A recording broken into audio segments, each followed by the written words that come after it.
Greetings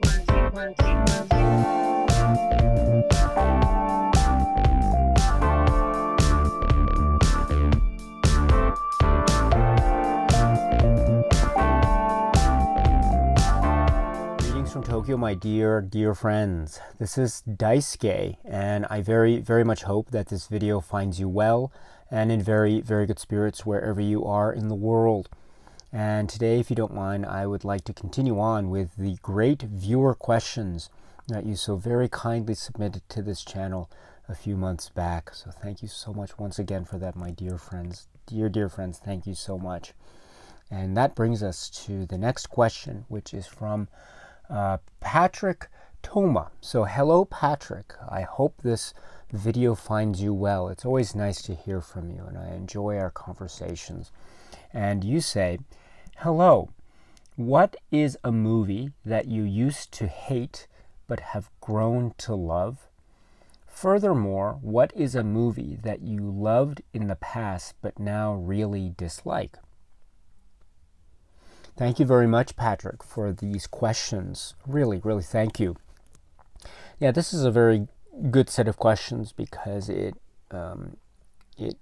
is indicative of the idea of a type of maybe change or evolution or transformation that occurs with anyone and anything with the passage of time and experience. And so it's true of, I think, many types of events or types of sensory experiences, whether it be some kind of experience or reaction to some external stimuli like eating food.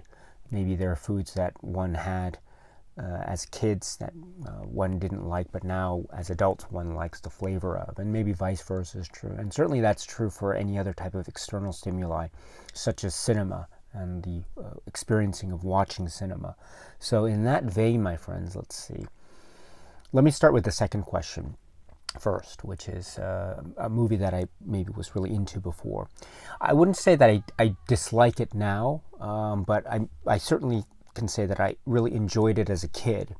But now I watch it as an adult, and maybe I don't have that same level of enjoyment necessarily. And that's probably a film like, say,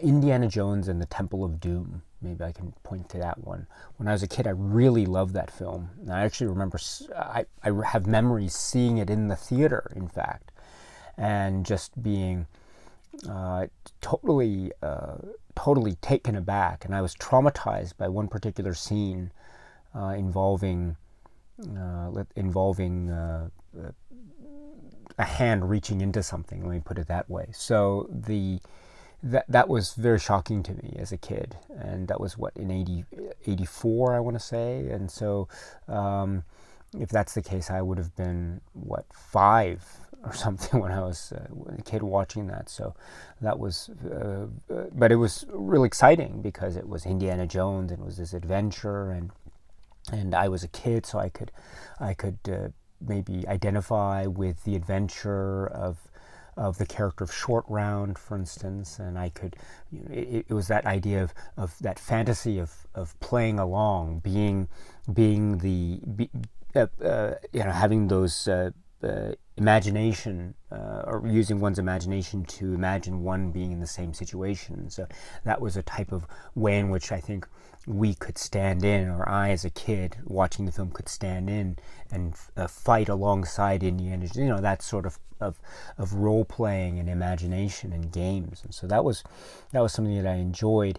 Now as I got older, I think, and I had kids of my own, I think maybe I don't know if I react to it the same way that I did as a kid, and there might be some elements of the film that I recognize. Maybe I'm not sure if I could get into the same type of spirit of enchantment that I was definitely in when I was, as I say, watching it for the first time early in my life. But I wouldn't say I disliked the film per se, but I can certainly say that maybe my enthusiasm or my enchantment for the film maybe is not as it's not to the same levels that it was when I was a kid.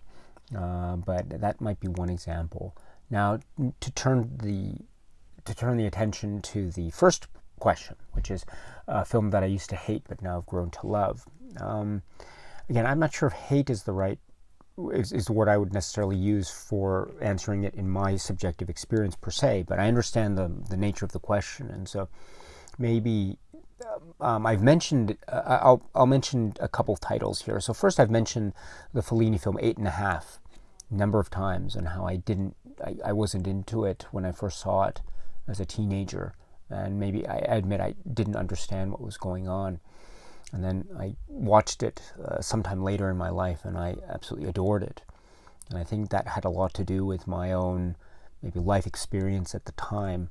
I wasn't quite ready, perhaps, to watch it when I was a teenager. But then, as I say, when I was older, I think maybe I could begin to understand what the story was trying to get at in terms of the type of subjective experience from this main character's perspective. So that's one example I've mentioned. I can also mention too, there were a number of films, like for instance, I remember when I saw L'Avventura, the Antonioni work, for the first time, also around the same age that I saw 8.5, and I must admit I was also quite perplexed by that work. And over time, it gradually dawned upon me about the fact that what I was probably seeking, or what I was thinking that I wanted from the film when I first saw it as a kid, was not the point of the film, or maybe there was a different point that I had to instead gravitate towards as I was watching the film. And I began to come to realize that as I was older. And so now that I look at it, I see the way in which it's going to take us on the journey, and I think it's quite a wonderfully deceptive journey, that it takes one in terms of one's, say, expectations, and the fact that it's actually going in a way that is very contrary to a type of maybe genre expectation, but that's the point. And also the point too is that in that route, or in that, say, alternative way, or the way of the film inherently, what we come to realize is there is a type of examination, or psychological examination, or perhaps a very deep-rooted emotional examination, or emotional-based examination on the nature of human relationships, and the fact that it's not as clear-cut all the time as the types of social mores might sometimes make it out to be. And the fact that there's perhaps much more lurking beneath the surface in terms of the complex web of how people feel in terms of their relationships with one another, and how that perhaps is in a way that is either transcends what human society on an external level is able to present, or perhaps, to put it another way, human society is in no way equipped to fully comprehend and calibrate the true scope and nature of the complex depths of the possibilities of human relationships. And so that it brings up a whole slate of questions that I think I was maybe I think I could begin to appreciate more, again, based on my own life experience, getting older, and also having experience of being in certain relationships, being with other people, and having that maybe help me to inform my viewing experience of the film L'Avventura. So, and now it becomes this incredible emotional epic, a real epic, and so it's very. I think it goes in places that are very happy and filled with jubilation. Also, it's quite potentially dark and maybe sinister overtones as well. And I think speak further to the nature of these human relationships, and the way in which we, as human beings, can either process that information or are unable to process information, and how that has an overall effect on us, not just in terms of relationships, but just us on us, and how we view ourselves, or how we exist in the world. And those, I think, are very profound very profound questions that Leventura continually asks, and so I'm just I'm in awe of that film. I wasn't at first when I was a kid, but as I say, as I got older, I became one that I really became in awe of, and wow, just wow.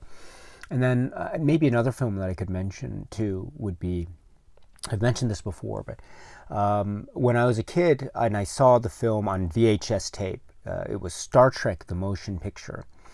And so I must admit that I wasn't a big fan of Star Trek: The Motion Picture. So when I was a kid in the 80s, and I remember one of my first memories going to the theater was Star Trek 3, The Search for Spock. And then I never saw Star Trek 2, The Wrath of Khan in the theater, unfortunately. I was too young, but it was always around on VHS, always around in VHS. And so Star Trek 2 was a type of staple. It was a fundamental building block in my VHS cinema journey days from very, very young age. And so Star Trek 2 and Star Trek 3. And then, of course, later in the late 80s, it would be Star Trek 4, etc. But along the way to, of course, Star Trek: The Motion Picture was also available on VHS. And so I had always watched that on a fairly regular basis on a rental. But every time I saw it as a kid, I would be, it's not. I prefer the other films, and so that's how I felt. However, over time, I would just always return to Star Trek: The Motion Picture. And I remember there was a type of excitement in the air when the so-called, slightly newer director's cut version was released on DVD some years later, and that was I think a very exciting thing. And so I got that, and it was, it made some slight editing changes, and there were some pacing changes, as well as I think cosmetically some of the special effects were also tweaked, not I think over in a way that would distract, but it was, I think, just enough. It was a really exemplary example.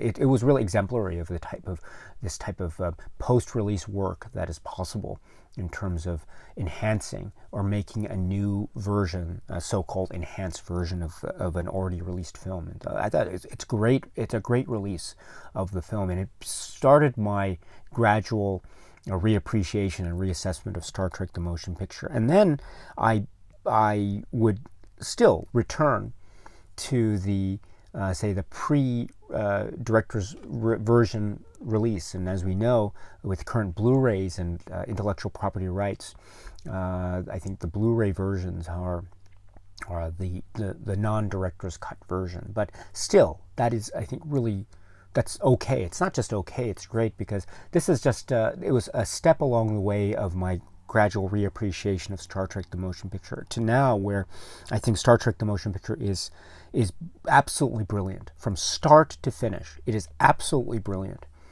and I see its great strengths. I really do. I think it's one of the great Star Trek stories. It is a beautifully told story. It is so well paced. I know there's a lot to have been criticized, and I was there when I was a kid. Don't get me wrong, about it's slow pace and all this. So, but actually, now that I look at it, and even now I see it, as I say, very regularly. I see it, and those shots regarding V'ger and the examination of what it is, those shots actually are not so long as far as I remember it. And in fact, they have a really good pace to them. And I think no matter what version we're talking about, say the VHS version or the Blu-ray, what's found on the so-called theatrical version for the Blu-ray, or the director's cut DVD if you have it, etc. But no matter what you're talking about here, I think those shots are really well paced, and they have this feeling of mystery and the enigma of V'ger. This is so important for the story, and so I really admire those shots as well as the idea of the way in which the film expresses the strength of the bond, in particular the bond between the three. It's often referred to as the triumvirate of the original crew, which is Kirk, Spock, and McCoy. And so this is a very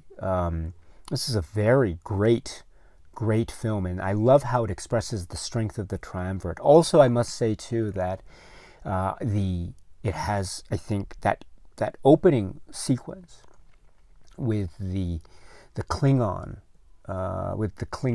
ships and their confrontation with V'ger, I think is one of the best. And I would say too that music applied and provided by the great Jerry Goldsmith, that music, I mean, of course we have the grandness of the theme, of course the opening theme, and of course the reveal of the Enterprise, which is classic, iconic stuff in the lore of Star Trek, in the world of Star Trek, of course.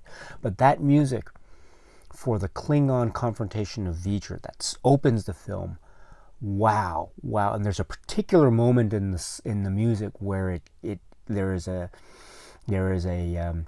scene involving an aft torpedo, and the music has this dun, dun, dun. That is the coolest thing. Oh my! And I think back as a kid, maybe I felt that way as a kid, but I didn't quite come around on the film overall until somewhat later. So now it's one of my favorites. I think it's one of the great Star Trek stories, and it's just overall brilliant stuff. So that's another example, I would say, to answer the question, Patrick, or the first question that you have. So. But anyway, Patrick, there are so many others, but rather than take up all of the time here, let me now turn the question to you and to everyone else who might be interested. What would be some films that you could cite in a way to answer these great questions from our dear friend Patrick? Please feel free to let us know in the comments section below. Okay, my friends, so thank you very much for now. And so until we meet again, please be happy and healthy and well, and please keep on watching a lot of great movies. Thank you so much, as always, for your time. I very much appreciate it. Stay strong, stay safe, and cheers.